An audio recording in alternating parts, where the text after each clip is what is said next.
Salut à tous, c'est Lions, j'espère que vous allez bien. On se retrouve aujourd'hui pour un nouveau petit tuto. Je sais que ça fait un petit moment que j'en ai pas posté. Donc aujourd'hui, on se retrouve pour l'épisode 7, donc qui va porter sur le loading screen, toujours sur la série tuto comment créer son serveur GTA 5 RP en 2025. Donc dans cette vidéo, du coup, on va voir qu'est-ce qu'un loading screen et comment créer un loading screen. Donc sans plus tarder, on va tout de suite commencer. Donc, pour information, moi j'ai déjà, hop, moi j'ai déjà XAMPP de démarrer avec Apache Start MySQL Start. J'ai également mon serveur qui est démarré. Bon, il y a 2-3 petits trucs en rouge, mais c'est pas grave du tout. Donc, je me suis rendu sur mon bureau. Je suis allé dans Tuto 5M, Artefact. J'ai double-cliqué sur le fxserver.exe. Et le serveur est start. Donc, qu'est-ce qu'un loading screen? Donc, je vais me connecter tout de suite au serveur. Et en fait, le loading screen, donc c'est ça, c'est ce qu'on voit là tout de suite là avec le X qui fait référence à ESX. Donc en fait, c'est l'écran de chargement avant de pouvoir accéder à votre serveur. Ok. Donc nous, dans notre exemple, étant donné qu'on utilise ESX, hop, et vous voyez, du coup, il disparaît pour faire place du coup à un autre écran. Hop, donc en mode bonne pratique, je vais ouvrir VS Code. Je vous invite à faire la même chose. On fait fichier, ouvrir le dossier. Donc on va sur le bureau ou à l'endroit où votre serveur est présent. Et on va ouvrir Tuto 5M. Hop, sélectionner le dossier. Tac.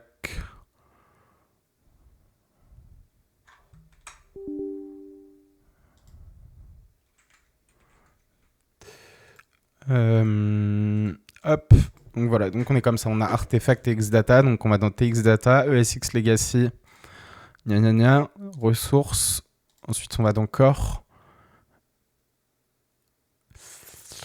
Tac, et vous voyez qu'on a un dossier ESX loading screen, donc si on rentre dedans, on voit qu'on a un dossier client, on a un dossier CSS, on a un dossier JS, on a un dossier vide, ok. Avec du coup le fameux X, en fait, c'est ni plus ni moins qu'une vidéo. Ok. Donc là, ça va être la même chose. On a un config Lua avec pas grand chose. On a un fx manifest. Ok. On a un index.html. Un fichier de licence. Ça, c'est typiquement généré avec GitHub. Et un fichier Markdown README. Ok. Donc maintenant, comment fonctionne une... Excusez-moi. Comment fonctionne une ressource ESX du coup sur 5M? Qu'est-ce qui fait qu'une ressource A peut être en loading screen tandis qu'une ressource B ne peut pas l'être? Intéressant. Eh bien, en fait, si on regarde notre ressource du coup qui a été fournie par ESX via la création avec txadmin, donc si on va dans fxmanifest.lua, ok. Donc, on a cette ligne-là qui est présente, ok. On a cette ligne-là qui est présente, ok. Et en fait, c'est ce qui va permettre du coup de déterminer qu'une ressource est considérée comme loading screen ou pas.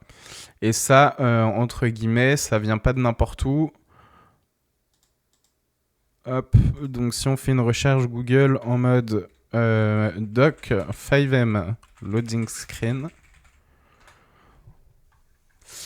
tac, vous voyez, on tombe sur le premier lien de la documentation de 5M. Donc si on clique dessus, hop, tac, si vous n'êtes pas trop à l'aise avec l'onglet, vous pouvez faire clic droit, traduire en français, ok. Mais en gros, il nous dit que dans notre ressource manifeste, on doit utiliser load screen avec comme paramètre entre guillemets le nom de notre fichier .html, ok. On va devoir utiliser également file. Ça peut nous servir si on veut faire apparaître la souris, ok, au niveau du loading screen. Hop. Et on a un petit peu de documentation très rapide, ok. avec une liste d'événements qu'on pourrait utiliser. Donc moi, ce que je vous propose, tac, c'est qu'on retourne dans VS Code. Le ESX loading screen, on le prend, on le supprime. On le prend, on le supprime. Alors je vais juste garder le FX manifest. Tac, je vais le copier. Ok. Je vais supprimer le ESX loading screen. Tac. Et ensuite, dans mon dossier ressources, alors je vais le faire ici, ça va peut-être être plus simple pour vous. Donc tuto 5M, txdata, ESX legacy, ressources. Et à cet endroit-là, en fait, je vais créer du coup un dossier loading screen. Ok. Tac, donc il va apparaître juste là. Et dedans, on va commencer à mettre notre architecture de ressources. Donc on va créer un fxmanifest.lua. Ok. Donc on va CTRL-C du coup le contenu du fxmanifest.lua de la ressource loading screen de ESX de base. Ok. Donc voilà, auteur, vous pouvez le remplacer si vous voulez. Description, pareil. Loading screen pour la série de tutos. Créer son serveur 5M. Ok, la version, on va dire que c'est en 1.0. Tac.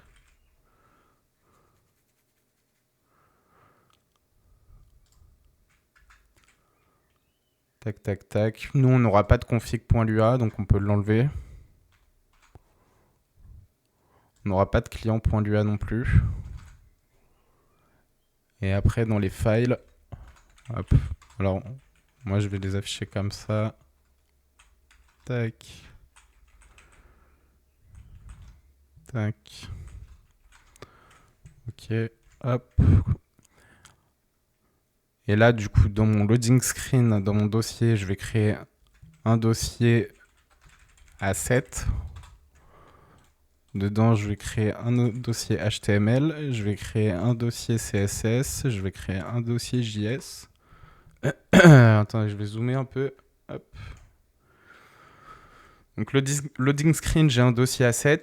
Dedans, j'ai un dossier CSS, j'ai un dossier HTML, j'ai un dossier JS. Et à la racine du dossier loading screen, j'ai un fxmanifest.lua. Ok. Donc, dans asset, dans CSS, on va faire style.css. Dans HTML, on va faire index.html. Dans JS, on va faire app.js. Ok. Et voilà. Ensuite, dans nos files, on va faire en sorte que cette partie-là coïncide avec ce qui est indiqué là. Ok. Donc, dans file, notre index.html, il n'est pas au même endroit que le fxmanifest.lua. Il est dans le dossier asset. Donc, on fait /asset HTML comme ça. Le .mp4, les .webm, on peut les enlever.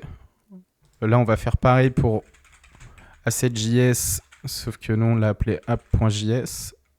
On va faire asset.css et à la place de l'index, on l'appelait style. Et là, on va faire la même chose ici. Donc là, on peut reprendre ça directement. Tac, hop, tac. Ok. Et ce qu'on peut même faire, c'est que dans notre index.html, on va faire... alors si vous utilisez VS Code, faites HTML5 comme ceci. Et là, dans le body, on va faire de div. Ok, comme ceci. Dans la première, on va mettre un H1. Je suis un titre H1. Et dans la deuxième, on va mettre un paragraphe. Ok. Je suis un paragraphe. Donc là, on va pouvoir restart le serve. Avant tout, on va faire en sorte de start la resource loading screen. Donc on va dans serveur.cfg. Ok. Tac. Et là, on va la mettre là. Sur loading screen. Ok. Tac. Donc, tuto 5M, artefact, fixserver.exe. On start.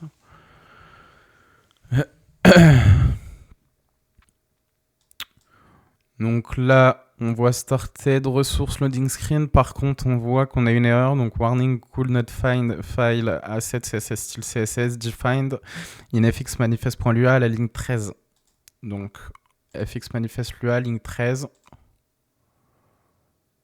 Tac, vous voyez, ouais. Bon, alors c'est pas la ligne 13 exactement, c'est dans le bloc ici, mais en fait c'est juste une erreur de syntaxe, donc on a oublié le slash. Et donc en fait lui il se dit bah les gars, ce que tu m'indiques en fait je peux pas le charger, donc en soi ça bloque pas le chargement de la ressource, mais si jamais on avait mis du CSS dedans, du coup ça aurait pas été interprété.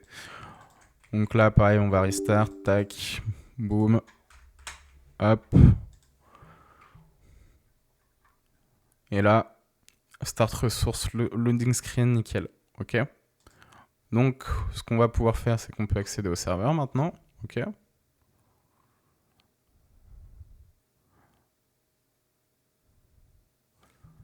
donc là, on va appuyer sur F8. Donc on n'a pas d'erreur à ce niveau-là. On voit rien, c'est plus ou moins logique. Étant donné qu'on n'a rien du tout dans notre HTML.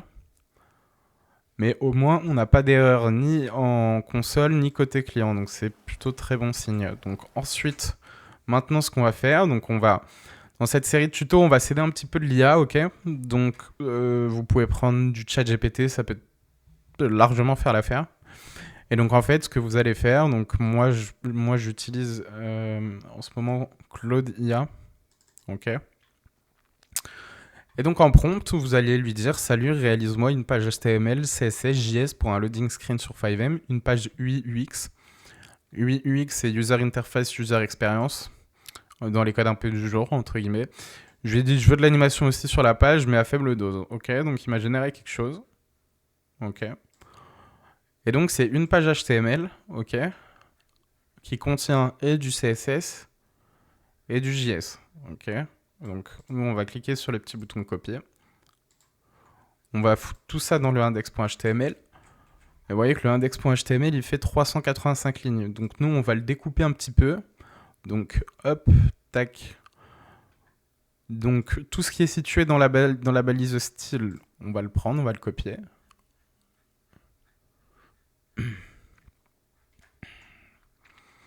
On scroll jusqu'à la dernière accolade, tac, comme ceci. Là, on fait CTRL-C.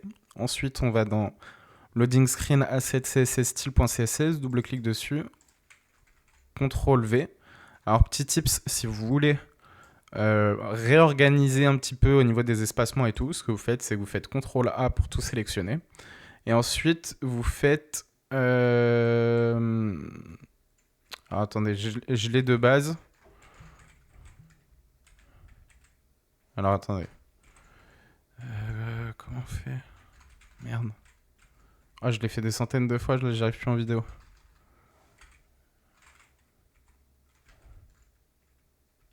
Ah oui, ok. Alors, vous faites CTRL-A et vous faites Shift-Tab, comme ceci, ok? Donc, vous le faites pas à outrance parce que sinon, ça va se coller comme ça. Vous faites CTRL-A, Shift-Tab une fois, deux fois, comme ça, toc. Et là, notre fichier, il est bien rangé, ok? Donc, au niveau de notre HTML, du coup, tout ça, là, tout ce qu'on a sélectionné, on va pouvoir tout le supprimer. Donc, tout ce qui est dans la balise style, on va pouvoir tout l'enlever, ok? Et à la place, on va quand même faire référence, du coup, à notre fichier style.css, ok? Donc, tac. Et là, on va utiliser l'autocomplétion de VS Code. Donc, on va faire link et on va aller sur link de .css, ok? Et là, on va faire entrer. Et à la place de style.css, on va faire asset slash... alors, attendez, on va faire .slash css style.css. Je vais juste faire un clic droit Open Live with Server. Donc là, inspecter. Et en fait, si vous savez plus trop où vous en êtes, entre guillemets, dans votre architecture, vous pouvez faire comme ça, dans le head. Et là, vous voyez qu'il fait référence à loading screen A7 HTML CSS. Donc, il faut refaire un point slash de plus. Et normalement, ça devrait être OK. Pardon. Point comme ceci. Hop. Et là, on a du design. Donc, in-game, ça devrait être OK. Donc là, je vais pouvoir juste le fermer. OK. Donc là, on fait bien référence à notre style.css et on va faire pareil pour le JS. Donc tout ce qui est dans la partie script, hop, tac, on le copie. On va dans app.js, CTRL-V, CTRL-A, Shift-Tab une fois, deux fois, CTRL-S pour enregistrer. On retourne dans notre HTML, ça on peut l'enlever. Et là on va pouvoir utiliser l'autocomplétion aussi, donc on va faire un script. Et là on va aller sur script.src, entrée. Et là on va faire pareil, on va faire point// js app.js. OK. Donc là, techniquement, notre fichier HTML est passé de 300 et quelques lignes à plus que 40. OK. Et il fait bien référence au style.css qui est ici, qui contient toutes les données de style. Et il fait bien référence au app.js qui va contenir un petit peu toute la partie dynamisation de la page. Avec des messages qui s'affichent, qui se remplacent, etc. Donc là, encore une fois, on va faire CTRL-C sur la console. On va restart le projet, double-clic sur fxserver.exe. On n'a pas d'erreur côté console, donc ça c'est OK. Et là, on va fermer. Tuto YouTube, on va essayer de se connecter. Il faut attendre un petit peu quand on vient de reboot généralement. Il faut attendre une petite dizaine de secondes. En tout cas, j'en profite pour remercier du coup ceux qui ont rejoint le Discord. Et n'hésitez pas à follow la chaîne YouTube. Et pour rester du coup à l'affût. Et n'oubliez pas de rejoindre le Discord qui est en description de la vidéo également. OK. Donc là, on voit qu'on a du coup notre écran de chargement qui a été généré par de l'IA. OK. Qui fonctionne en tant que loading screen. Et qui disparaît du coup pour faire place ensuite à l'écran de sélection de personnages. Donc nous, ce qu'on a fait, c'est qu'on a créé notre architecture de ressources, on a créé le dossier loading screen, on a créé le FX manifest, on a créé notre dossier asset avec nos sous-dossiers CSS, HTML, JS, qui dedans comporte des fichiers, donc un fichier style.css, un fichier index.html, un fichier app.js. Et après, on s'est aidé de Claude.ia du coup, mais sinon vous pouvez prendre ChatGPT, il n'y a pas de souci. Et donc en gros, dans l'idée, vous lui dites « Salut, réalise-moi une page HTML, CSS, JS pour un loading screen sur 5M, une page UI, UX. Après, il ne va pas vous donner strictement le même rendu que moi. Là, c'est pas forcément un loading screen hyper sexy, mais le but, c'est pas de le faire sexy, c'est de comprendre comment ça fonctionne et de comprendre comment on crée un loading screen. Moi, j'avais fait quelques tests en amont de la vidéo. Donc, j'ai remarqué que j'avais un loading screen que j'avais fait début mai. Je sais plus du tout à quoi il ressemble. Je sais plus du tout à quoi il ressemble, mais on va le tester. Et si jamais vous l'aimez, du coup, je le mettrai sur le Discord et dans la description de la vidéo pour que vous puissiez le télécharger. Donc là, je vais close le serve. OK. Donc mon loading screen actuel, je vais le mettre dans une archive. Tac. Archive zip. Ah oui, OK, d'accord.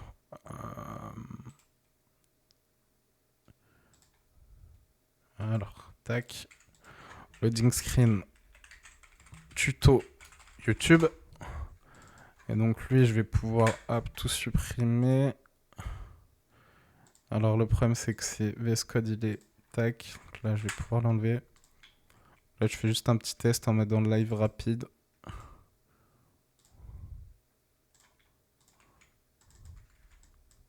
Donc ça, c'est un truc pareil que j'avais dû faire très rapidement. Mais je me souviens plus exactement ce que c'est.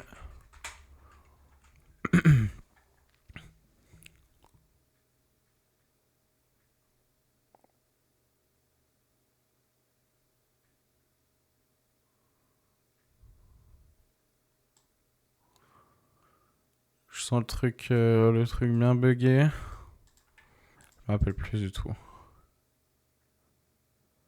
Ah oui, ok. Effectivement. Si jamais vous voulez ça, je peux vous le filer aussi. Lui, il est un poil plus complet avec de la configuration Discord, etc. Manifestez-vous sur le Discord si jamais vous le voulez. Mais toujours est-il, j'espère que vous avez compris le principe. Je vais réouvrir mon VS Code très très très très rapidement. Mais j'espère que vous avez compris le principe du coup. Où en fait vraiment l'essentiel se fait à ce niveau-là en fait, hein, au niveau du fxmanifest.lua, hein, au niveau du lock screen manuel shutdown et surtout essentiellement au niveau du load screen, et on indique que notre fichier HTML nous sert de loading screen, et après côté 5M ça va pouvoir gérer un petit peu d'une manière magique entre guillemets le fait que ce soit affiché vraiment que uniquement lors du temps de chargement. Écoutez, on va s'arrêter là pour cette vidéo. J'espère que ça vous a plu et on se retrouve à la prochaine pour le prochain épisode. Allez, ciao.